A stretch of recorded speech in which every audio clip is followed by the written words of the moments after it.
Well, hi, everybody. It's another Conversations With.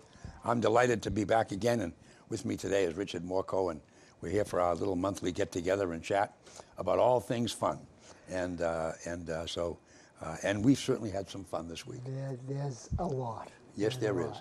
Well, I must start out by saying I wasn't overly shocked, but I was intrigued that Karen Handel won handily down in Georgia. You know, everything is peaches down in Georgia. You needed to get that pun in there.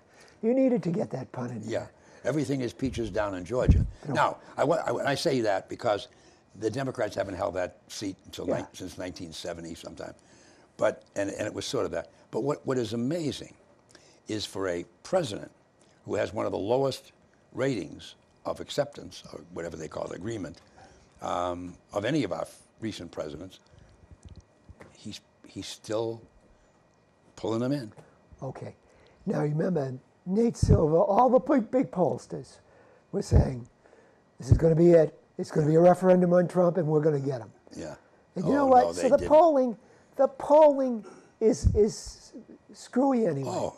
It's a joke. Right. So I don't know how popular Trump is, but if this was a referendum on it, he won. Their lunch got eaten. Oh, they were hammered. They were stupid. Oh, hammered. I mean, they you know, I get a kick out of it. You know, I always,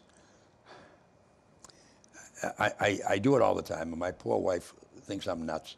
But I watch very little television. But when I do watch it, like if I'm watching a sports thing, and I see Susie Lulu on the sideline talking about playing football, my first question is, hey, Lulu, where'd you play your football?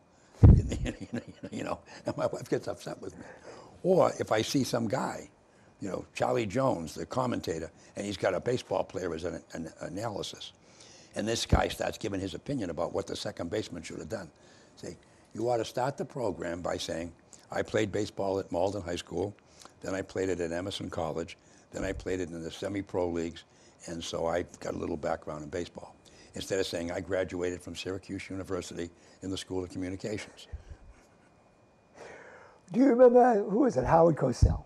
Yes. Do you remember, who was the Southern quarterback? Don Meredith. And one night, well, they don't seem to have a plethora of plays. And Meredith says, well, Howard, if you mean they don't have a lot of them, I agree with you. I mean, Howard was funny. Howard was okay. Oh, yeah, he was okay. But, you know, he didn't know the game. He didn't know. But Meredith did, sure. Well, not only that, but like Belichick used to say, you don't need a lot of plays, you only need one that works. There you go, yeah. You know? Well, I had a great coach in high school, and we were not liked when I played in high school. State champs in 1951, we were undefeated. But the thing was, he had a great philosophy. I mean, he'd start the first day of practice, everybody be sitting there, you know, and be little shorts, it'd be the middle of August, getting ready for the September season. And he would say, I have a question for all you fellows who want to play on my football team this year. Do you know how you win a football game? I would look at him like he was nuts, you know. And he'd say, well, somebody give me the answer. Well, everybody's scratching their head. He said, well, let me tell you how you win a football game. You have to have the football first. Because in order to win, you got to score a touchdown. And for that, you get 6 points. And if you got a good kicker, you get an extra one. Now you got 7. But the only way you can do that is you must have the football. So I want the best offensive team that I can put on the field at any one time. I want the best center, guard, he goes through the whole thing. And he said, because that's how you win. And he said, I don't really care about defense. Because if I got the football, what can't the other team do? And everybody would look at him. They'd say, they can't score. I got the ball. So I want to get the ball, and I want to march down the field. I don't need to throw an 80-yard pass. That takes up no time at all. And bang, I'm on the 2-yard line. He said, look about football, it's funny. He says, there's a 10-yard zone. But they give you 4 chances to get there. Think about that. So, he says, if you take that one last play out of there, now you got 3 turns. Now, he says, I went to Mr. Batchelor's math class, and I asked him, in order for me to get from the 20 to the 30 in 3 plays, how many yards per play do I need to gain? He said, 3 1/3. So I only need to gain about a little more than 3 yards every time for the first 3 plays, and I get a reward. I get 4 more tries for the next 10. And that's what we used to control the ball 75% of the time. That's what you need. And I mean, we in fact, in that year, we had a great team, the 51 football team. The first 6 games, nobody scored on us. We won 45-0, 19-0, 44-0, 32-0. And I think the first team that scored on us, it was because it was 40-0 at the half. And he pulled he pulled the seniors out and let the sophomores go in. And I think the second half, we beat them, 19-12 or something, and it ended up 49-12. But he said after the game, I just felt so bad for those poor kids. They're only 17-year-old kids, and it's 40-0 at the half. They didn't even want to come back on the field, So, but I mean, it's, some of these pundits, you just wonder what makes them think. They don't have to. And they're on, and they get paid these $4 million salaries, and there's 5 of them sitting at a table on TV. All right, let me give you the secret of TV. Fox News, they were up and coming and brash. They had to do something. They have a lot of blonde on that station, on that network. And they all are blonde or cute or whatever. Yeah. And nice legs. Yeah. Oh, yeah, they flash those legs. You want to know what would cause them to go down the tubes? Put Amish skirts on those babes. Oh, let O'Reilly loose in the newsroom. Wow, okay, wait a minute. But put Amish skirts on, hide the legs, and nobody be watching. Of course not. Yeah. So, and also, Listen, right here in too. Boston, watch Channel 7. Channel 7, all the chickies are running around with their skirts up above their knees. So TV news, even on those big networks, is entertainment. Yeah. So all the guys, they're coiffed. What did somebody say once? He went down to Congress and he saw all the guys there, and it looked like a newsroom, a middle market newsroom anchors. Yeah. That's what they all look like. A convention, middle. They all have beautifully. Whoa. Straight too. If you watch the end of the program, it says Charlie's hair done by Yeah. Deloriers. Yeah. Yeah, right on the bottom. It's a trade. The guy gets a plug for doing the guy's hair. And it's entertainment. It's Oh, yeah. all entertainment. Well, what do you think the President of the United States is? He's putting on a daily entertainment show. And Well, has it ever been? They all do that. They all do it to one, they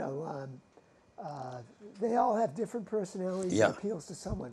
George Bush appealed to warmongers. No, I mean, he appealed to, I'm a sympathetic, nice guy. Yeah. And Obama, I'm holy. Yeah. And Trump, I'm with you. Yeah. Something, Whatever it is. Yeah, and that is it real? No, I mean, that's why I believe we should have a real electoral college, because the people cannot pick a president. No, they can't. I had a great discussion with a great friend of mine, and we had a long discussion about laws. And he said, Dick, do you know why we have laws on the books? And I looked at him. He says, because people don't behave. That's true. And when they don't behave, we have to make them behave. And in order to make them behave, we pass laws. Exactly. And we put up speed limits. And we put up red lights and green lights, because people don't behave. And he says, if the people behaved, we wouldn't need half the laws we have. Exactly. He said, people wouldn't steal, if they wouldn't, rob each other, if they wouldn't. I used to be moderator in the town of Ware. And we were going into a year, we had decent tax rates back then.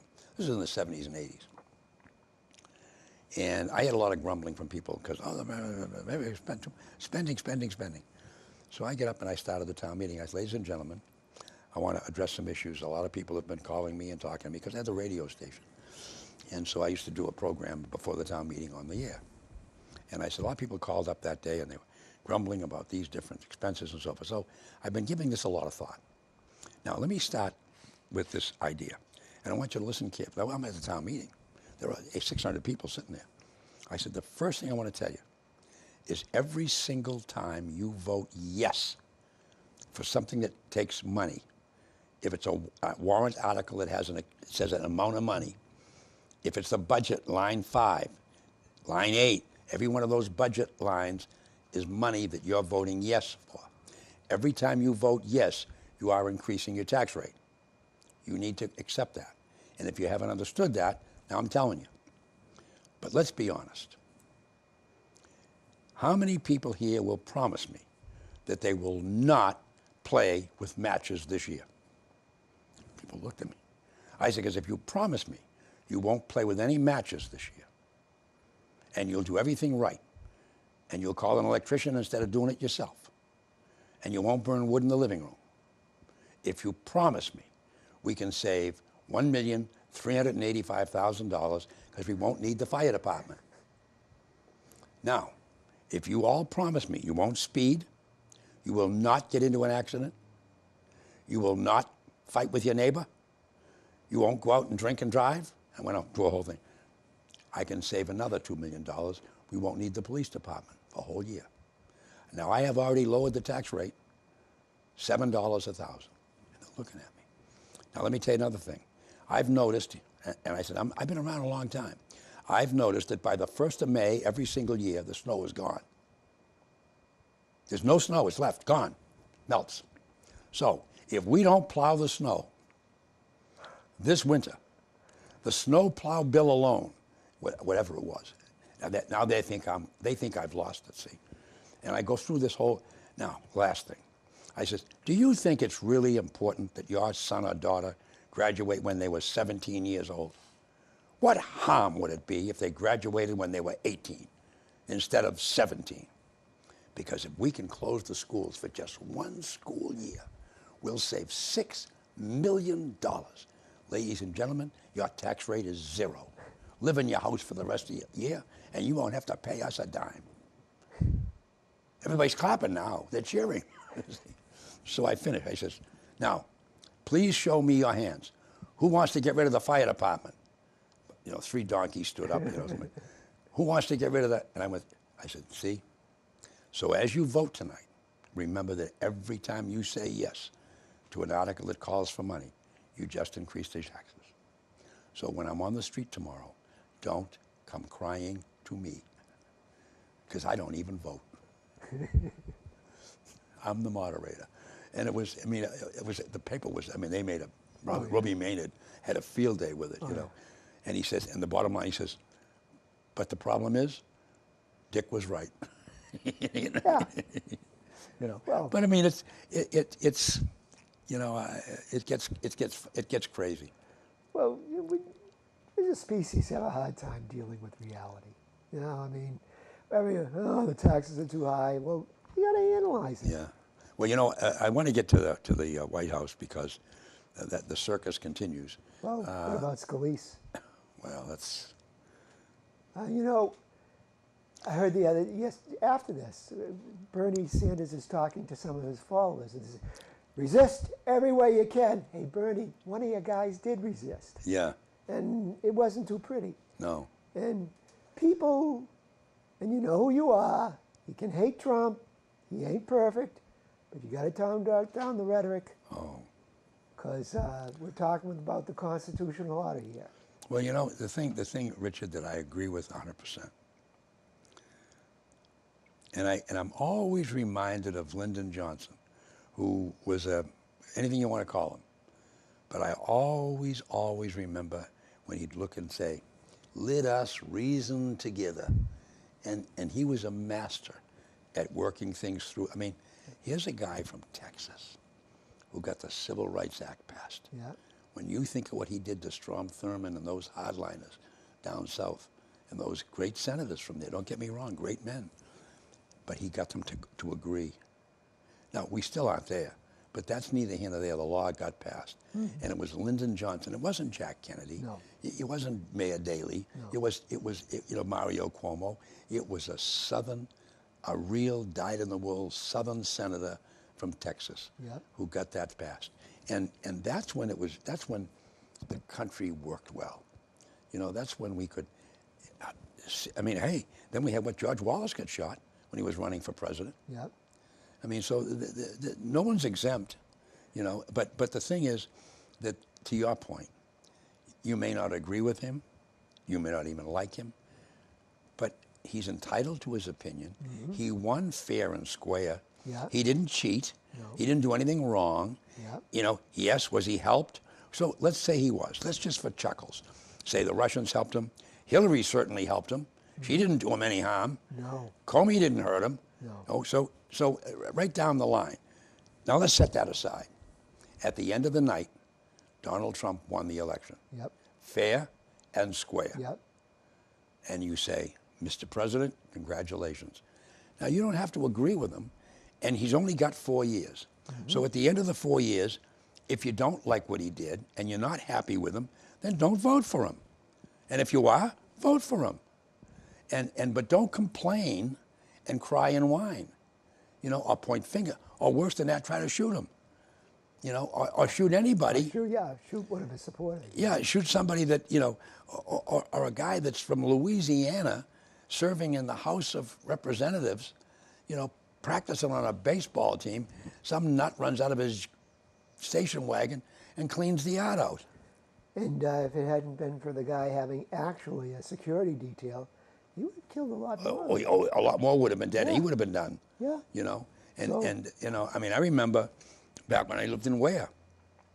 Ted was the Senate Minority Leader one year, and he was coming to Ware for I was his coordinator, and 2 days before he came, my wife calls me and she says, Dick, I just got a call from the Secret Service. They want to know if they can come to the house this afternoon and go through it. Yeah, I guess so. What time they coming? Around 2. Will you be here? I said, I'll come home. I went home and I welcomed them, and they went through what's up there. I had a on the top of my garage. I had all the Little League equipment. I used to run the Little League in the summer in Ware, and I was the president.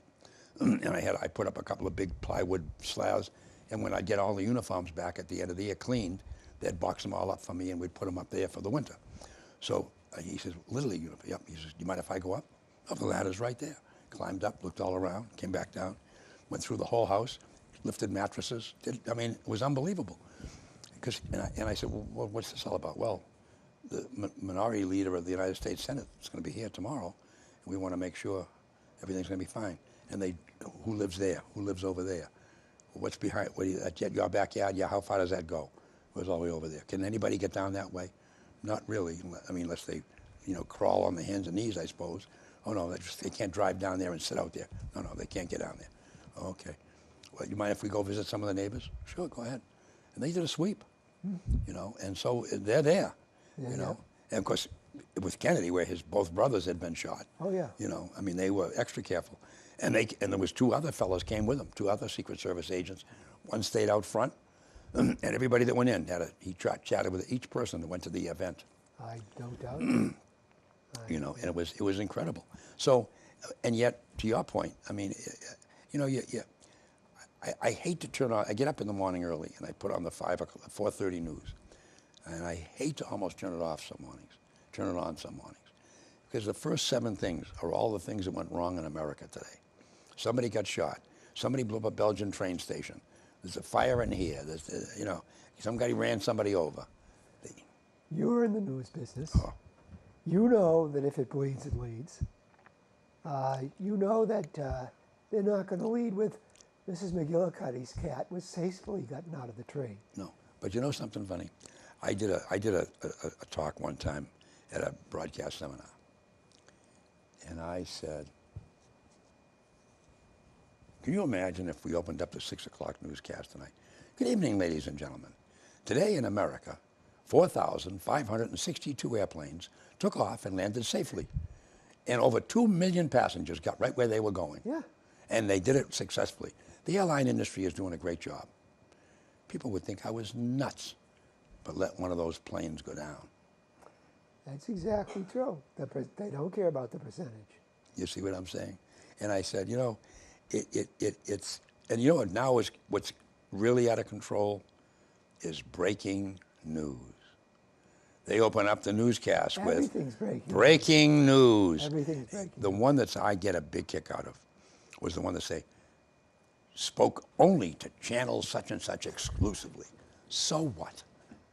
And the other thing, they ought to have somebody in the storage room burn video at the end of it should have a shelf life of about 4 days, because it's been 8 years ago since this happened, and back comes the video. If I see the plane hit the tower one more time, we know it happened. Yeah. We got it. yeah, we got it now, you know. But I mean, the thing is that it's just, but I get it. I'm humored now by breaking news. I know everything. And the first 5 stories are all breaking news. Yeah. Breaking news. Breaking news yesterday was that the judge let the jury go decide. How can that be breaking news? That was going to happen at the end of the trial. Yeah. Everybody knew that. At some point, they'd finish their closing arguments, and the jury would be sent to the room. They got to say something. But it's not. Well, the funniest one about it was a big story in the Globe that Channel 5 hired a new news director. And so she and the whole news department is all up in arms because she doesn't want them standing still anymore and just doing what they call talking head report. What you want them to do, dance? No, she wants them to be walking around and pointing things out. Okay. I'm standing in front of the courtroom, and here's the courtroom right there. Well, they're all up in arms saying it's foolish because there's nothing. All they're covering is a court case that's going to happen at 11 o'clock in the morning, and they're out there at 5:30, and there's nobody in town, nobody's around, and the court's locked. Well, You know. I don't. Your point is perfectly well taken. The other one that makes me laugh, and I laugh. I've written to them. I write to them all the time. They don't even answer me anymore. I'm Dick Vaughn, and I'm live in Chelsea. Did I think you were dead, Dick? Did you think I thought you were dead? We're live in Chelsea. Well, now The other one. Have you ever been to Chelsea? Yes, I grew up in that it's area. live in Chelsea. yeah. Now there might be a question there. Now let me tell you, it would be like you and I sitting here today, and every time I finish, I say, "Now back to you, Richard," and we're sitting next to each other, and then you look at me and say, "Back to you, Dick," you know. Well, I mean, give us a break, you know. No, Dick, it's give us a break. Back to you, Richard. Come on. Yeah. But anyway, you know, the thing that's amusing is every day there's a new. Now they're all over Spicer, because now they're cutting back the briefs, and they're not going to. He won't.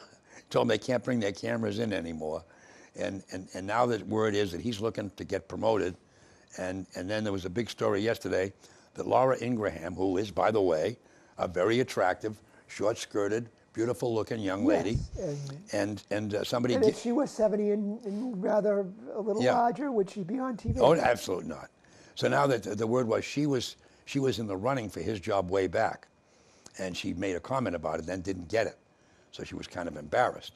So now they're asking her, now that Spicer wants to move up, would she take it? Oh, I would. I know. I like what I'm doing, you know. So now, which means yes, I want it. Desperately. So it's and of course now all the White House correspondents are jumping up and down because they have a gravy train. Oh yeah. They get free food. They have their own office in the White House. Yeah. Each network has their own little office. Yeah. And they're fed, and they're protected, and they're covered, and they're lavished, and they're treated like kings. So now they see the little fiefdom going away. So they're all up in arms. What do you mean you're going to cut down on the briefings? What do you mean? Shouldn't have been so hostile. Well, the point is, like they said, you don't need the briefings. The president talks all the time. Yeah. Read the tweets. Yeah, he tells you everything that's going on, you know. But I am going to be interested to see how Mr. Mueller does. Well, he's practically he practically went steady with Comey for a year. They were best of buddies. Oh, they are. So I don't know if Trump got snookered on that one. Well, then Rudenstein. Now Trump wants to fire him. Rudenstein's saying no, and then Trump said, "You're the guy that told me to hire him," you know, and so it's you know what I'm thinking. I just keep wondering how long Trump can put up with it. Being president or being... Yeah, with the nonsense, because it's a game, you know. And I'm That guy was on reality TV. Oh, I know. Oh, I know. But I mean, I wonder if at some point you're going to get bored. That's the thing. Are these people boring him? Yeah. I think There's no. What's the challenge for him? You remember Barbara Anderson? Yes. She said about Tsonga, says, he's a great guy, but he got bored with everything he did and he quit. Yeah. You know, he quit the Senate, he quit, Yeah. you know. Yeah. But Trump has been able to redefine things such that I think he'll keep up the redefinition thing. He'll never get bored. You won't get bored. I get bored. I get bored of tears. Yeah. But I think he's beyond that. I think he's that way. Well, I think he's enjoying it, number one. I think he really enjoys it. I think he goes to bed at night and chuckles, laughs like hell. Oh, yeah. Says, oh, look at those morons. I got them all jumping up and down, you know. Now, I got to say, my nice word about Elizabeth Warren. Okay, folks, pay attention. We got about 5 minutes to go. So here we go on Lizzie. Liz Warren has taken her licks here. I'm not her biggest fan, but she hit a grand slam in coming out for the reinstitution of Glass-Steagall, which Trump called for as well when he was running. And Glass-Steagall is the separation of investment banking from commercial banking. And it was one thing that saved the economy in the Depression under the Roosevelt administration. It stood the test of time. Bill Clinton got rid of it in his administration. It's part and parcel why we had the meltdown in 2008. Yeah. Well, his Treasury guy. Mnuchin? No, Clinton's. Rubin. He's the one that dumped it because he was a Wall Streeter. Yeah. Now, Mnuchin, who is Trump's, goes up and he says, she says to him, okay, you were for this. Yeah, we're for a 21st century Glass-Steagall. What do you mean? Well, we don't want to break up the banks. That's ragtime. It is ragtime. Warren called her. Warren is dead spot on. It's usually dead on or spot on, but I'm going to emphasize Oh, it. great. She was dead spot on, and she gets one of these from me. Good. Good. I'm glad to hear that. She's still a fake. No, I'm not going to say fake Indian. I'm not going to. I didn't say that. No, well, you know, the thing that I'm looking at, and we got a couple of minutes left, is I'm saying to myself, because right about now you start thinking about, okay, who's going to run? And you know, if Trump hangs in there and doesn't want to give it up, he'll run for re-election. Yeah, sure. And if he doesn't, there's there's that word plethora again, plethora of Republicans waiting to go. A lot of them, right? Yeah, a lot of them, right? We're helping the people. Yeah. Rubio, Huckabee, whatever. And who's the guy? Cruz from Texas, you know. And interestingly, so I don't know who. I don't see anybody that they can get to run. No. They haven't got anybody. No. I mean, I think it's a party in real deep trouble. Well, just the Ossoff thing yesterday. Yeah. Well, Seth Moulton said something this morning on TV, and he's right. He says the Democratic Party is still spending way, way, way, way too much time talking about 2016. By the way, on January 1st, 2016 ended.